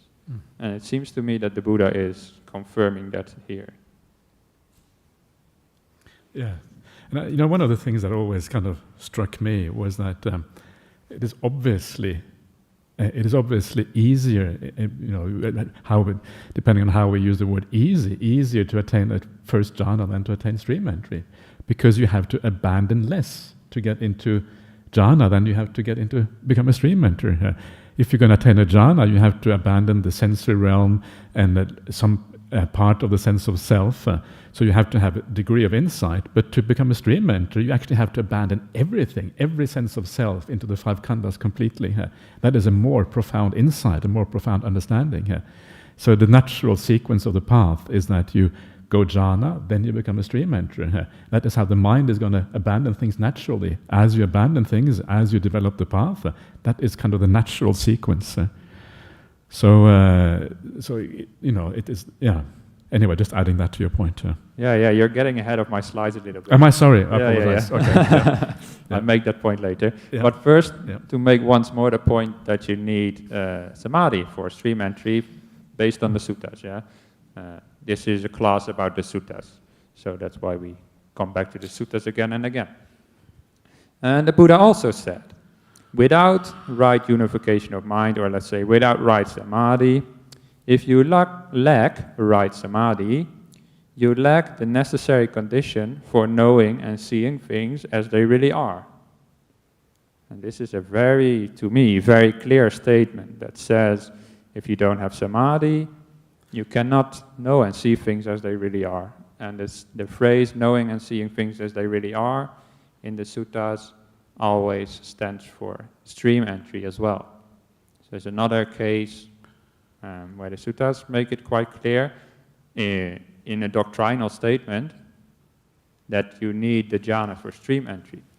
And I say a doctrinal statement for a reason, because there are people who argue based on the suttas that you do not need the jhanas for stream entry. Later I will say why the question is irrelevant anyway, and it comes down to what Ajahn Brahmali just said. But people sometimes say you don't need the jhanas for stream entry, and they usually base it on stories, or the narratives, that's a better word, in the suttas. And the narratives in the suttas often have people coming to the Buddha, listening to a talk, and then the narrator of the sutta says, and after they heard this talk, they became a stream enterer, or they saw things according to reality. And then people argue, see, well, they didn't practice jhana, they just listened to a talk, and then they became stream enterers. Therefore, you don't need the jhanas for stream entry. But to me, that is a little bit questionable way of arguing on two accounts for two reasons. First of all, doesn't really say what else those people have been doing. And they may have listened to a talk, but maybe before the talk they attained the jhanas, or maybe after the talk and the narrator just mentions very briefly, okay, they listened to the talk and then some point in the future they became stream winners. But then it doesn't say what happened in between. So first of all, the first point, the narrative isn't complete. Second of all, if we want to know doctrinal ideas of how to practice, we should not really consider the narrative as much as the doctrinal statements by the Buddha himself. Because it's much more likely that those statements that are actually quoted to be the Buddhas are really the Buddhas. And those narrative statements are not said by the Buddha, but by whoever wrote the sutta. And that's why I say this is a doctrinal statement attributed to the Buddha that seems to really clearly say that you need the jhanas for stream entry. So to me, that overrules those kind of narrative arguments in quite strongly, actually. I fully agree. And one of the things that just occurred to me as you were saying this, that we don't know what happened in between. They had to listen to the discourse, then they become stream enters, and we don't know exactly what happened in between. I think maybe we do know what happened in between here. Because, you have this famous sutta called the Pancha Vimuttayatana in the Anguttara Nikaya 5s, the 5 spheres of liberation or whatever, which all are about precisely this problem. You give a Dhamma talk, you listen to a Dhamma talk, you contemplate the Dhamma, and in each case it shows you how awakening happens from that. And in each case you are listening to the Dhamma, or you're giving the Dhamma, then the sequence that leads to Samadhi comes out of that. Yeah? So you listen to Dhamma, then you have Piti, you have the sukha, Passaddhi, the Sukha, then you have Samadhi, then you have the insight into reality.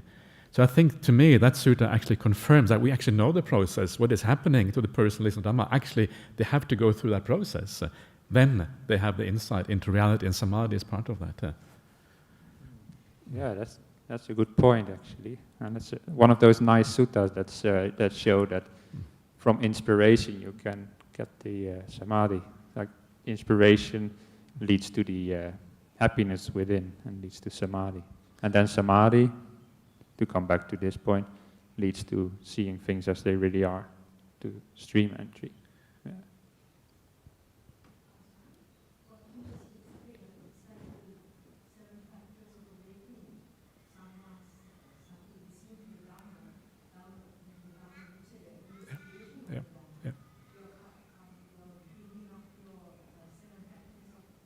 Exactly, yeah, exactly right, yeah.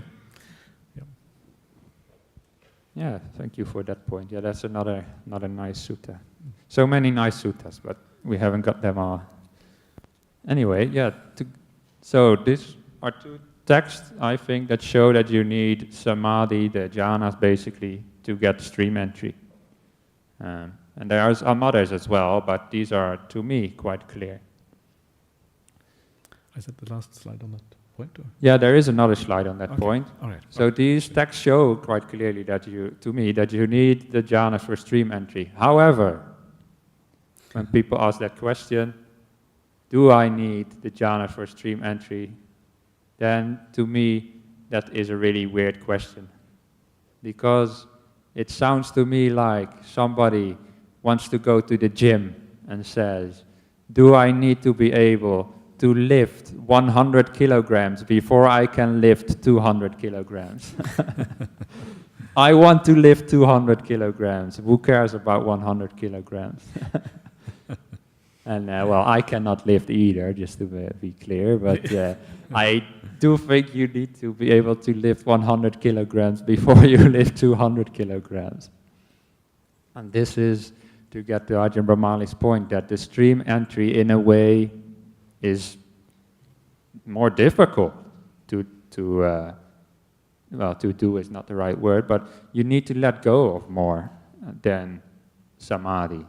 And samadhi is also about letting go. And to make it clear before I move on is this quote, for example, And what is the faculty of unification of mind, the faculty of samadhi? Then, as a noble disciple, here noble disciple just means anybody, basically, who is practicing.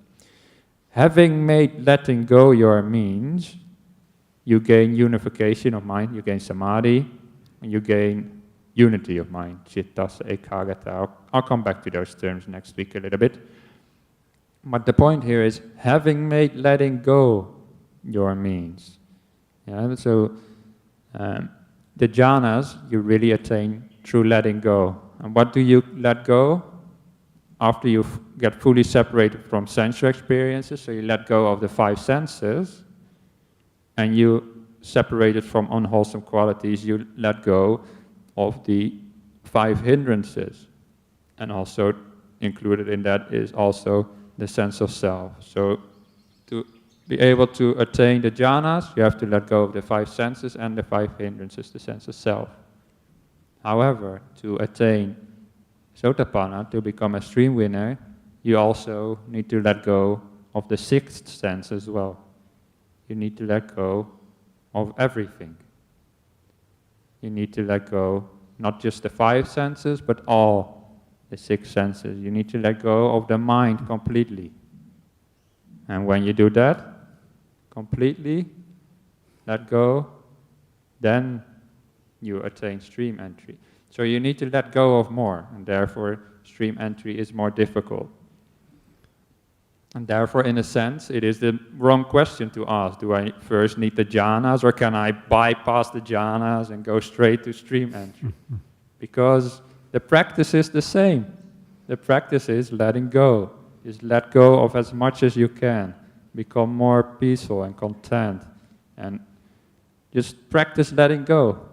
And whatever the result of that is, doesn't matter. Who knows, I might be wrong, and there might be some special individuals who can attain stream winning without the jhanas first. And if that is so, it doesn't really matter, but I do know that they come there from letting go always. So it's the same process, it's the same letting go. And therefore, you practice the same thing. It's like weightlifting. 100 kilos or 200 kilos is the same kind of physical thing. One is just harder than the other. Does that make sense, what I'm saying? Makes a lot of sense. Yeah. Yeah. So, can you attain stream entry without jhana? If you ever hear that question again, then think of this. It's like trying to lift too much weight. That's what I think. That would be pretty impressive if she could do that, yeah? Yeah. That's like stream entry, right? So yeah, if you could do that, that's stream entry without jhana. Yeah, exactly. If you could lift it like a little baby, 200 kilos. I think you made your point very clearly there. Images say more than words, man, most of the time, yeah. So yes. One of the nice things I found in the suttas as well is this idea that your wisdom is often measured in the suttas in your ability to let go. And so the wisdom and letting go actually are 2 sides of the same coin. And that is how you can know that if someone is a stream enterer, they should attain samadhi very easily. Because you have the ability to let go. You know where dukkha is and where sukha is.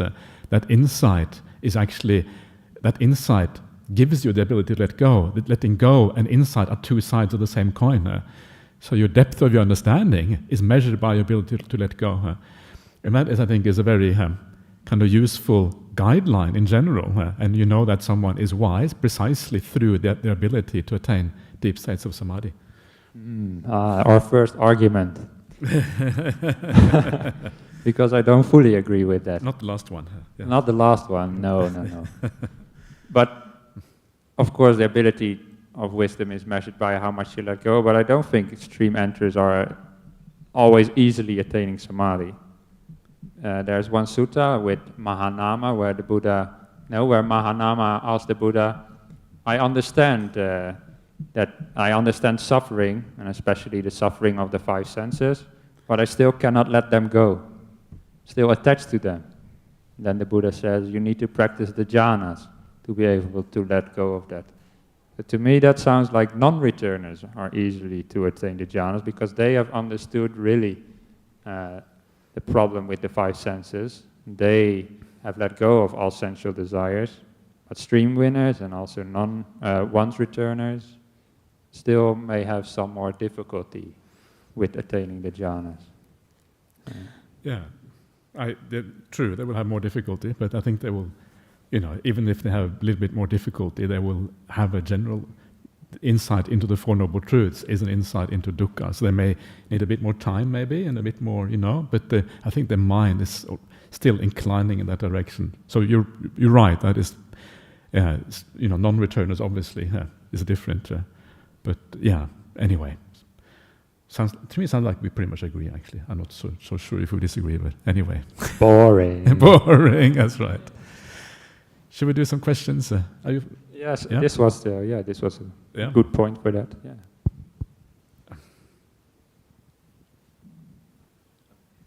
Oh, one of my questions is on jhana being included in the satipatthana. I think there's a very common misconception that satipatthana is not. Yeah, like I agree with everything you were saying about it. But one of the things is I find there's a misconception, even in the traditions that do teach satipatthana leads to jhana, that the tradition that they're practicing, like for instance Goenka or Mahasi, is teaching that it's not leading to jhana. Like I know the Goenka practitioners who think Goenka never mentions jhana, and Goenka mentions jhana. Like he says that the key to liberation the Buddha found was the jhanas, which he practiced previously, and they now had vipassana added to them, sampajana. And previously they were called lokiya jhanas, which are jhanas about the world. And then they resulted, but they still resulted in new birth and rotation. And now they were called the lokutara jhanas because with the experience of rising and passing, they gave the fruit of nibbana beyond the loka. So that's like a so-called rational school, just so-called dry satipatthana school. But that's Goenka there saying that explicitly this purpose of satipatthana is to transcend the loka, like the world, and this is a super normal state. And so one of my questions was about the satipatthana and jhanas. One of the reasons that I think they study the Mahasatipatthana Sutta and not the Satipatthana Sutta is that in the section on the Four Noble Truths at the end, he believes that they're actually listing the order that the senses are ceasing as they're going into jhana. So there's the bit about where the eye contact meets the eye object, and then there's the consciousness, and then there's a dispassion developed, and then that gets released, and it goes on and on and on. And I was just wondering, because I know that part is also considered a later textual addition.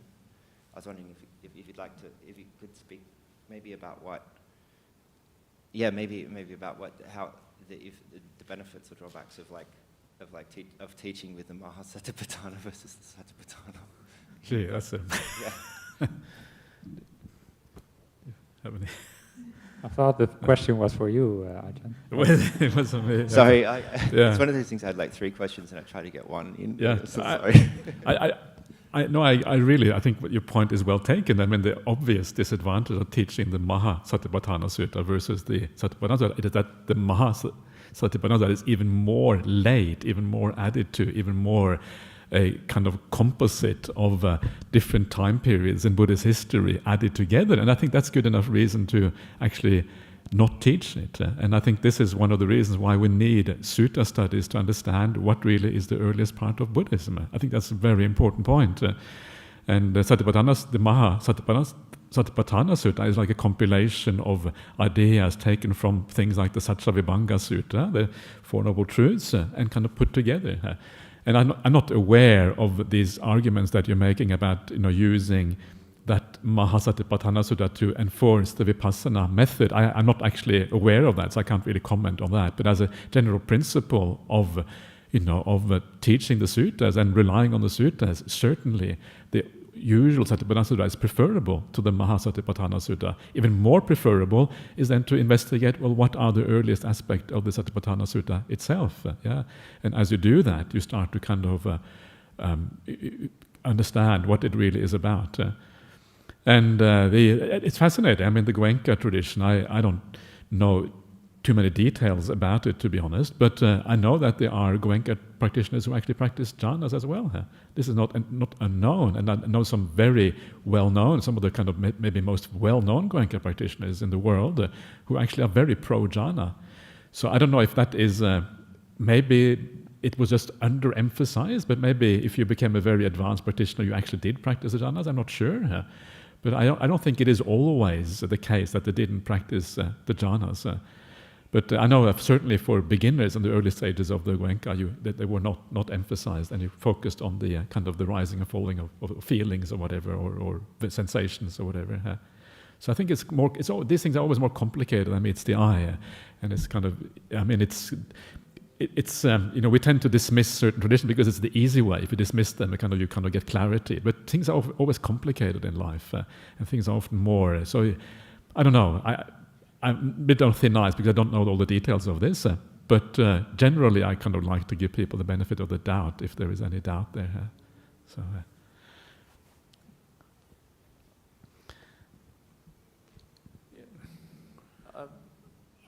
I'm just trying to reconcile the difference. Obviously, when Sunyo, you mentioned about a number of suttas whereby the distraught first lay person came, listened to the Buddha, and then the narrative goes that then that person got into stream entry, right? But I've been reflecting quite often of late about this, because it does matter to lay people, right? And I've been thinking about another Pindika, right? I mean, he went to see the Buddha at night in the forest, and then he listened to the progressive teachings, right? So does it mean to reconcile with the doctrinal position, right? That one has to get, that means there and then, yeah, in front of the Buddha, as the Buddha delivered the progressive teachings, right?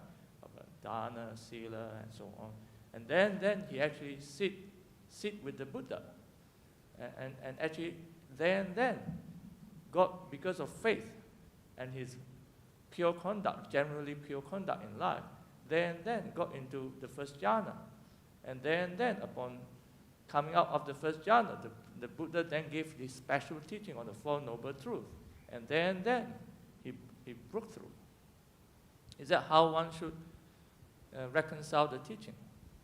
Because it's quite clear, after that night, he was a stream enterer.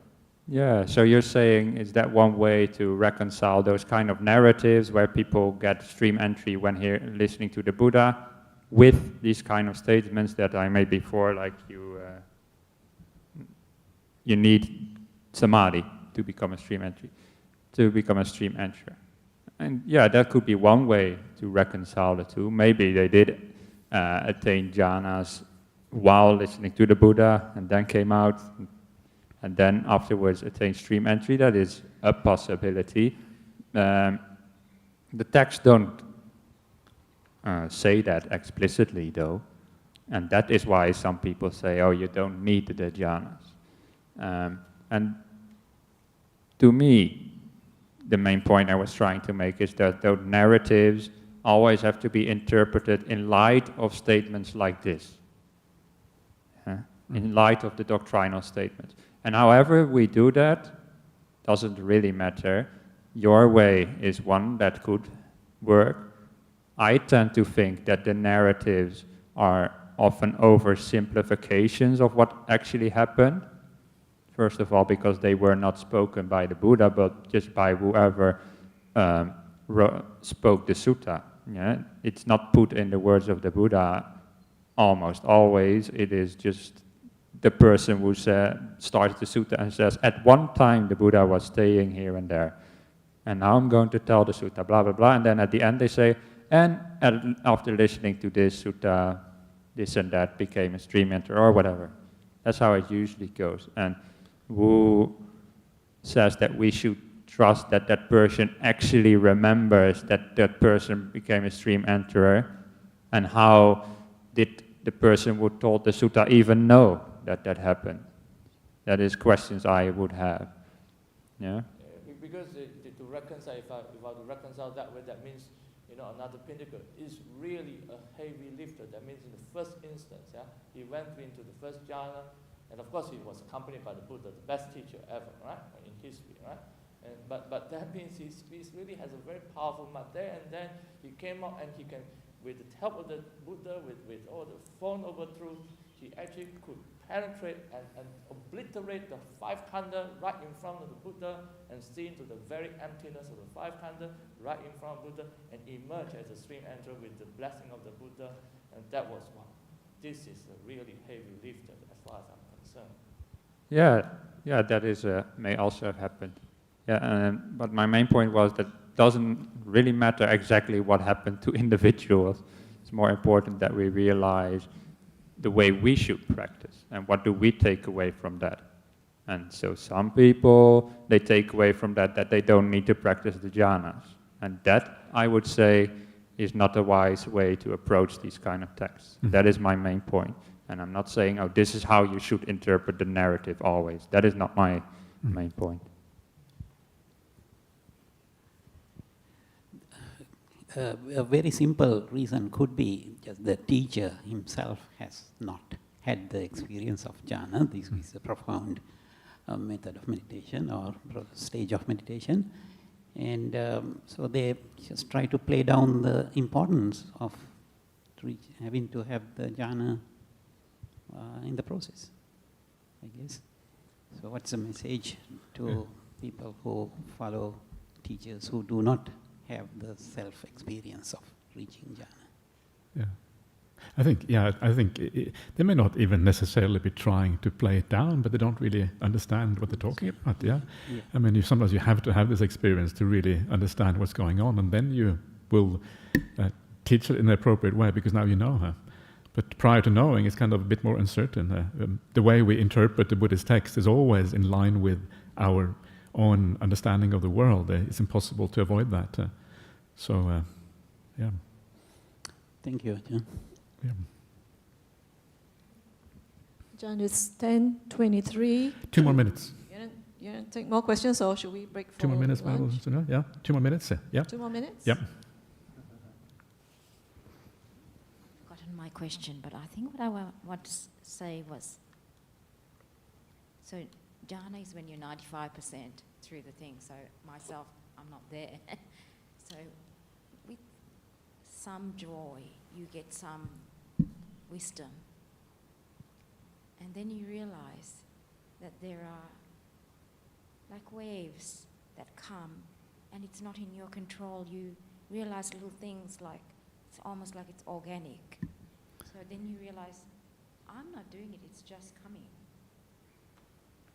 And you see a little bit of aspect of no self, but then yourself comes back and wants to own it, because it's so strong, because the conditioning is so strong.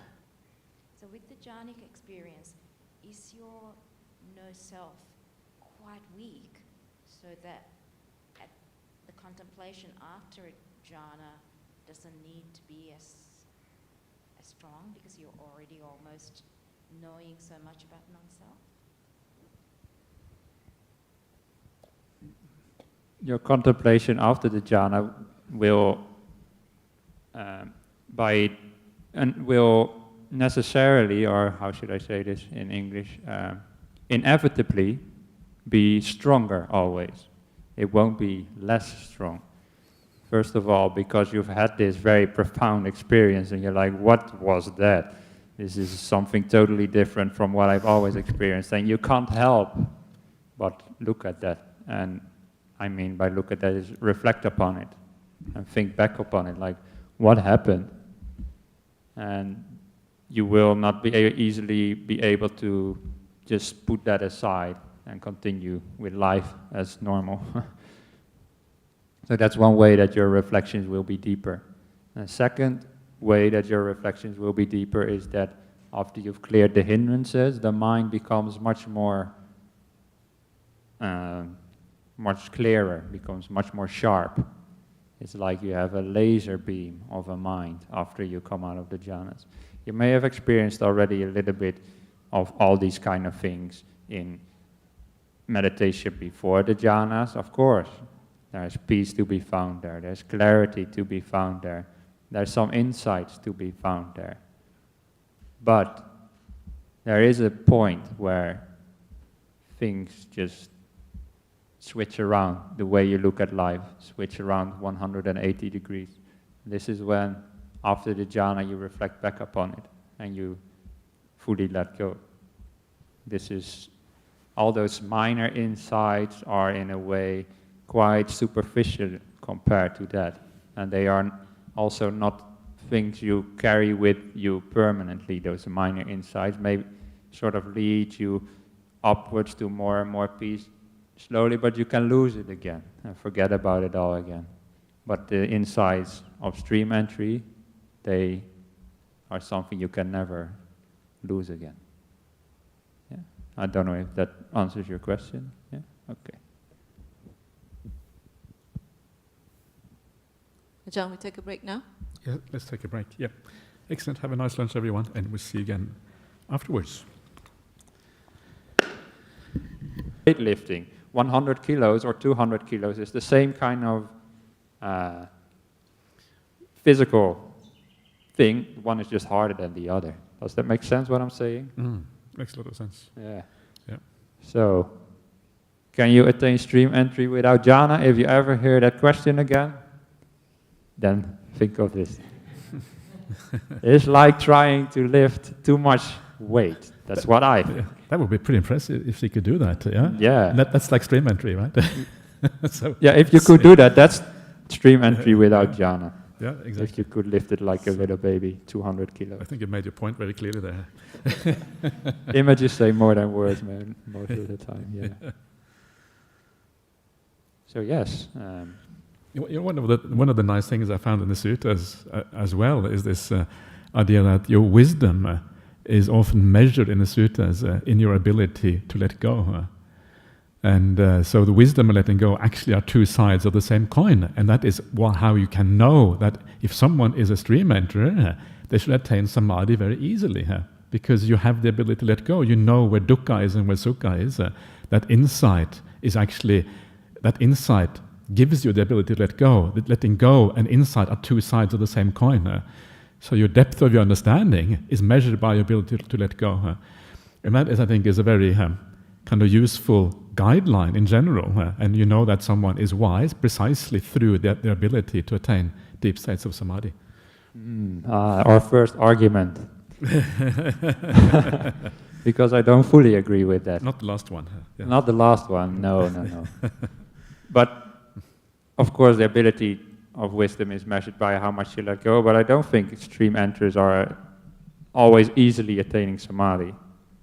There's one sutta with Mahanama where where Mahanama asked the Buddha, I understand I understand suffering, and especially the suffering of the five senses, but I still cannot let them go, still attached to them. Then the Buddha says, you need to practice the jhanas to be able to let go of that. But to me, that sounds like non-returners are easily to attain the jhanas because they have understood really the problem with the five senses. They have let go of all sensual desires. But stream winners and also once returners still may have some more difficulty with attaining the jhanas. Yeah, true, they will have more difficulty, but I think they will, even if they have a little bit more difficulty, they will have a general insight into the Four Noble Truths is an insight into dukkha. So they may need a bit more time maybe and a bit more, but I think their mind is still inclining in that direction. So you're right, that is, non-returners obviously is different. But yeah, anyway. To me it sounds like we pretty much agree actually. I'm not so sure if we disagree, but anyway. Boring. Boring, that's right. Should we do some questions? Are you? Yes, yeah? this was a good point for that. Yeah.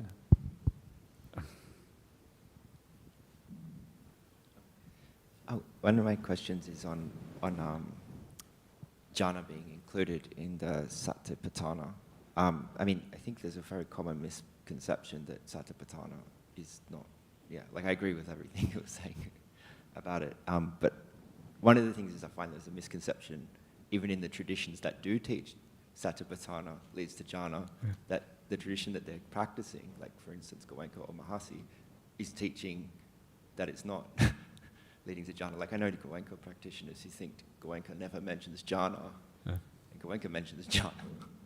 Like he says that the key to liberation the Buddha found was the jhanas, which he practiced previously, and they now had vipassana added to them, sampajana. And previously they were called lokiya jhanas, which are jhanas about the world.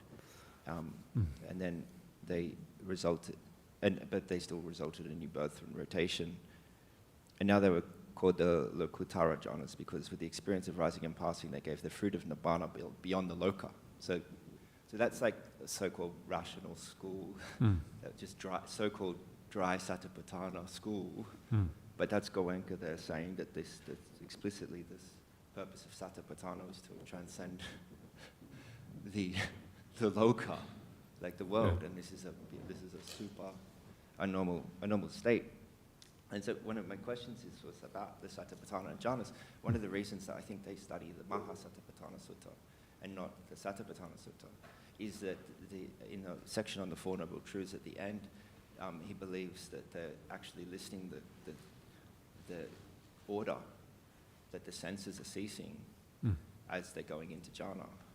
So there's the bit about where the eye contact meets the eye object, and then there's the consciousness, and then there's a dispassion developed, and then that gets released, and it goes on and on and on. And I was just wondering, because I know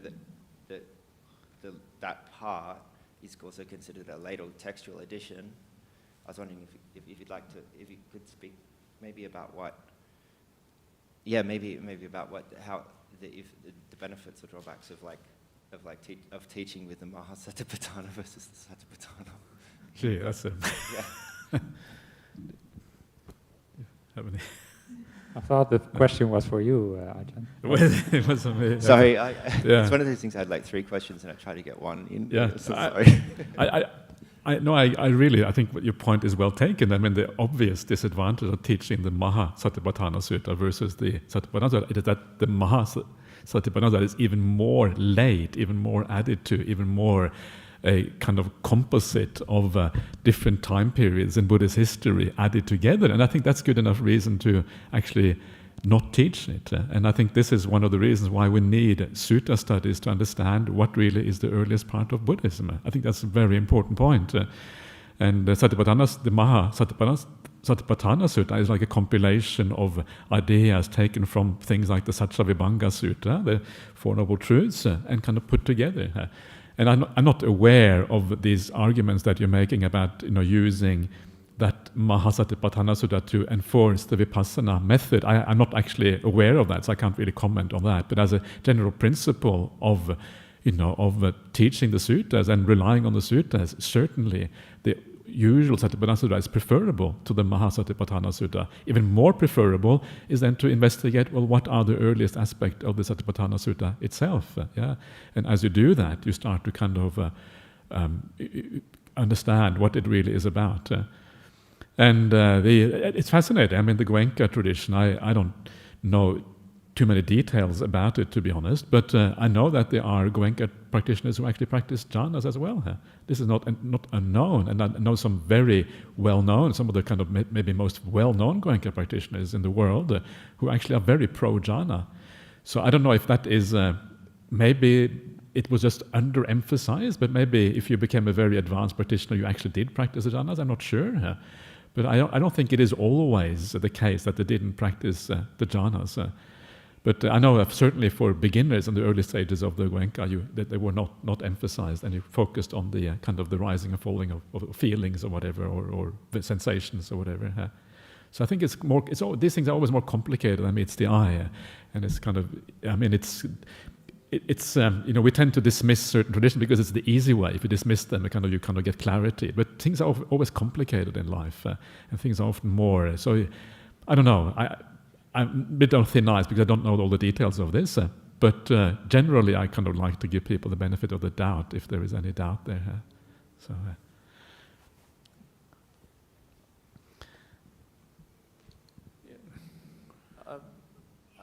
I'm just trying to reconcile the difference. Obviously, when Sunyo, you mentioned about a number of suttas whereby the distraught first lay person came, listened to the Buddha, and then the narrative goes that then that person got into stream entry, right?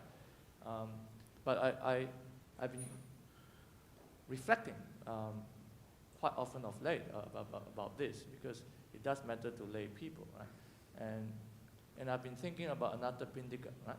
I mean, he went to see the Buddha at night in the forest, and then he listened to the progressive teachings, right? So does it mean to reconcile with the doctrinal position, right? That one has to get, that means there and then, yeah, in front of the Buddha, as the Buddha delivered the progressive teachings, right? About jhāna, sila, and so on.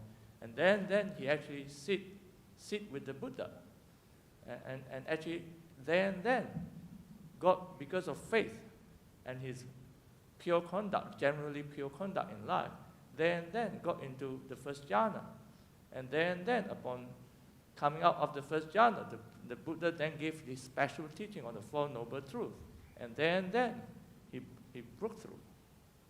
Is that how one should reconcile the teaching? Because it's quite clear, after that night, he was a stream enterer.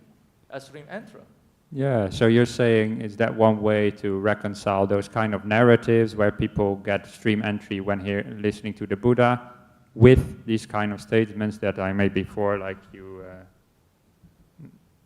need samadhi to become a stream enterer. And yeah, that could be one way to reconcile the two. Maybe they did attain jhanas while listening to the Buddha, and then came out, and then afterwards attain stream entry. That is a possibility. The texts don't say that explicitly, though, and that is why some people say, oh, you don't need the jhanas. And to me, the main point I was trying to make is that those narratives always have to be interpreted in light of statements like this, in light of the doctrinal statements. And however we do that, doesn't really matter. Your way is one that could work. I tend to think that the narratives are often oversimplifications of what actually happened. First of all, because they were not spoken by the Buddha, but just by whoever spoke the sutta. Yeah? It's not put in the words of the Buddha almost always. It is just the person who started the sutta and says, at one time the Buddha was staying here and there, and now I'm going to tell the sutta, blah, blah, blah. And then at the end they say, and after listening to this sutta, this and that became a stream enterer or whatever. That's how it usually goes. And Wu says that we should trust that that person actually remembers that that person became a stream enterer, and how did the person who told the sutta even know that that happened? That is questions I would have. Yeah? Because to reconcile, if I were to reconcile that way, that means, another Pindika is really a heavy lifter. That means in the first instance, yeah, he went into the first jhana, and of course he was accompanied by the Buddha, the best teacher ever, right, in history, right?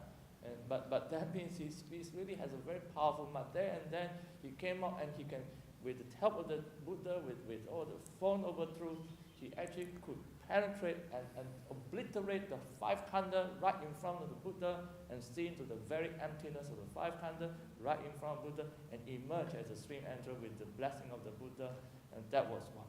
This is a really heavy lifter as far as I'm concerned. Yeah, that is may also have happened. Yeah, but my main point was that it doesn't really matter exactly what happened to individuals. It's more important that we realize the way we should practice, and what do we take away from that. And so some people, they take away from that they don't need to practice the jhanas. And that, I would say, is not a wise way to approach these kind of texts. That is my main point. And I'm not saying, oh, this is how you should interpret the narrative always. That is not my main point. A very simple reason could be just the teacher himself has not had the experience of jhana. This is a profound method of meditation or stage of meditation. And so they just try to play down the importance of having to have the jhana in the process, I guess. So what's the message to people who follow teachers who do not have the self-experience of reaching jhana? Yeah.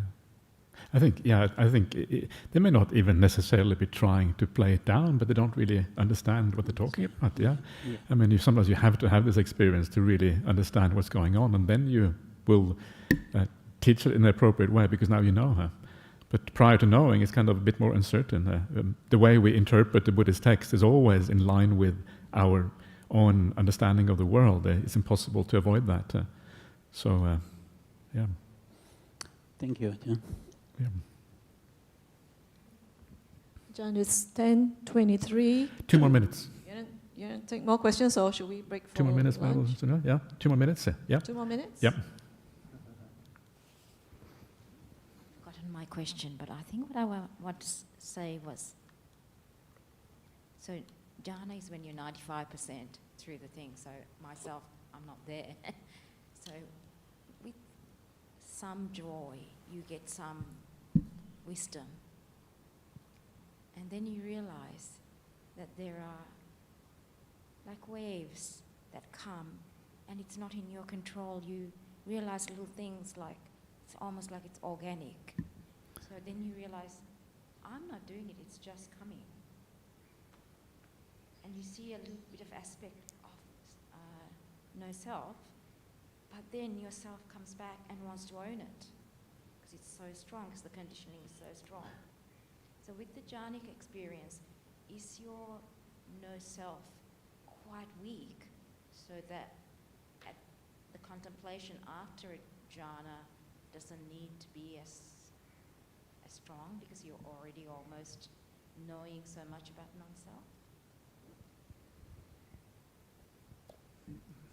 Your contemplation after the jhana will will necessarily, or how should I say this in English, inevitably be stronger always. It won't be less strong. First of all, because you've had this very profound experience and you're like, what was that? This is something totally different from what I've always experienced, and you can't help but look at that. And I mean by look at that is reflect upon it and think back upon it, like, what happened? And you will not be easily be able to just put that aside and continue with life as normal. So that's one way that your reflections will be deeper. And the second way that your reflections will be deeper is that after you've cleared the hindrances, the mind becomes much more, much clearer, becomes much more sharp. It's like you have a laser beam of a mind after you come out of the jhanas. You may have experienced already a little bit of all these kind of things in meditation before the jhanas, of course. There's peace to be found there, there's clarity to be found there, there's some insights to be found there. But there is a point where things just switch around, the way you look at life, switch around 180 degrees. This is when, after the jhana, you reflect back upon it and you fully let go. This is, all those minor insights are in a way quite superficial compared to that. And they are also not things you carry with you permanently. Those minor insights may sort of lead you upwards to more and more peace slowly, but you can lose it again and forget about it all again. But the insights of stream entry, they are something you can never lose again. Yeah? I don't know if that answers your question. Yeah? Okay. Ajahn, we take a break now? Yeah, let's take a break. Yeah. Excellent. Have a nice lunch, everyone, and we'll see you again afterwards.